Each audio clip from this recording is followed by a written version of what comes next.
জেলায় জেলায়। এক ঝলকে দেখে নেব হেডলাইন্স। নিট ও নেট বিতর্কে তোলপাড় দেশ, এরই মাঝে প্রশ্ন ফাঁস কাণ্ডে নয়া আইন লাগু কেন্দ্রীয় সরকারের। শুধু পুরীতেই নয়, মহাসমারোহে জগন্নাথের স্নানযাত্রা পালন হুগলির মাহেশে। প্রাণনাশের হুমকি আসছে লাগাতার, সুরক্ষা চেয়ে মুখ্যমন্ত্রীকে চিঠি। চলে যাব বিস্তারিত খবরে। নিট এবং নেট নিয়ে তোলপাড়ের মাঝেই প্রশ্ন ফাঁস কাণ্ডে শুক্রবার রাত থেকে নয়া আইন লাগু করল কেন্দ্রীয় সরকার। এই মর্মে জারি করা হলো বিজ্ঞপ্তি।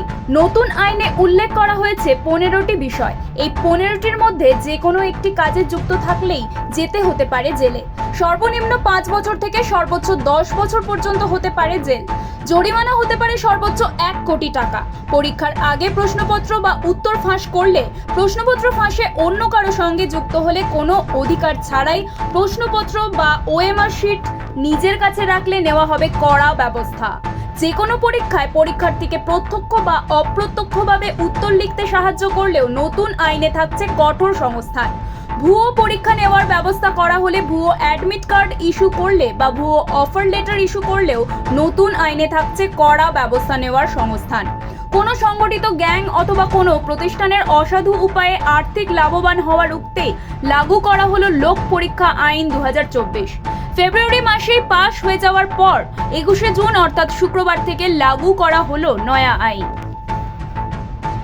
আজ প্রভু জগন্নাথ দেবের স্নানযাত্রা। প্রতি বছর জ্যৈষ্ঠ মাসের পূর্ণিমা তিথিতে স্নানযাত্রা হয় বলে একে স্নান পূর্ণিমা বা দেবস্নান পূর্ণিমা বলা হয়।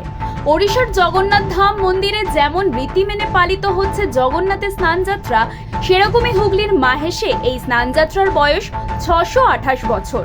বিকেল 9:47 বছর পর এবার ভোর থেকে চলছে স্নানযাত্রা। গজবেশে জগন্নাথ দেবকে দর্শন করা যাবে দিনভর। সকাল 5:30টায় জগন্নাথ দেবকে বের করে স্নান মঞ্চে নিয়ে যাওয়া হয়। 6:20 থেকে সেখানে শুরু হয় স্নানযাত্রা উৎসব। স্নানপিড়ি মাঠে অগণিত ভক্তের সমাবেশ। রীতি মেনে স্নান মঞ্চে 28 ঘড়া গঙ্গা জল এবং 1.5 মণ দুধ দিয়ে স্নান করানো হয় জগন্নাথ, বলরাম ও সুভদ্রাকে। মানুষের বিশ্বাস, এই পরিমাণ দুধ ও গঙ্গা জলে স্নান করে 3 দেবতার জ্বর আসে। মন্দির বন্ধ রেখে তখন শুরু হয় তাদের সেবা শুশ্রূষা। কবিরাজের পাচন খেয়ে তারা সুস্থ হন। তারপরেই রথযাত্রায় রথে চাপিয়ে 3 দেবতাকে নিয়ে যাওয়া হয় জগন্নাথ দেবের মাসির বাড়ি। বেলগড়িয়া শুটআউট কাণ্ডের পর থেকেই প্রাণনাশের হুমকির ফোন পাচ্ছেন ব্যারাকপুরের ব্যবসায়ী বাসিন্দা অজয় মণ্ডল। শুধু তিনিই নন, টিটাগড়ের আরেক ব্যবসায়ী তাপস ভক্তও একই ধরনের হুমকির ফোন পেয়েছেন বলে অভিযোগ। এই নিয়ে পুলিশের দ্বারস্থ হলে আগেই তাদের নিরাপত্তা দেওয়া হয়েছে ব্যারাকপুর পুলিশ কমিশনারেটের তরফে। দুজনের জন্যই সর্বক্ষণ 2 সশস্ত্র নিরাপত্তা কর্মী মোতায়েন হয়েছে। নিরাপত্তা পাওয়ার পরও আতঙ্ক কাটেনি তাদের। এই অবস্থায় সুরক্ষার দাবিতে তাপস ভক্ত চিঠি পাঠালেন মুখ্যমন্ত্রী মমতা বন্দ্যোপাধ্যায়কে। প্রসঙ্গত, সম্প্রতি বেলঘড়িয়ায় বিটি রোডে প্রকাশ্যে ব্যবসায়ী অজয় মণ্ডলের গাড়ি ধাওয়া করে এলোপাথারি গুলি চালিয়ে পালিয়ে যায় বাইক আরোহী 2 দুষ্কৃতী। গুলি তার গাড়িতে লাগায়। সেদিন সেই শুট আউটের ঘটনায় বরাত জোরে প্রাণে বেঁচে যান ওই ব্যবসায়ী।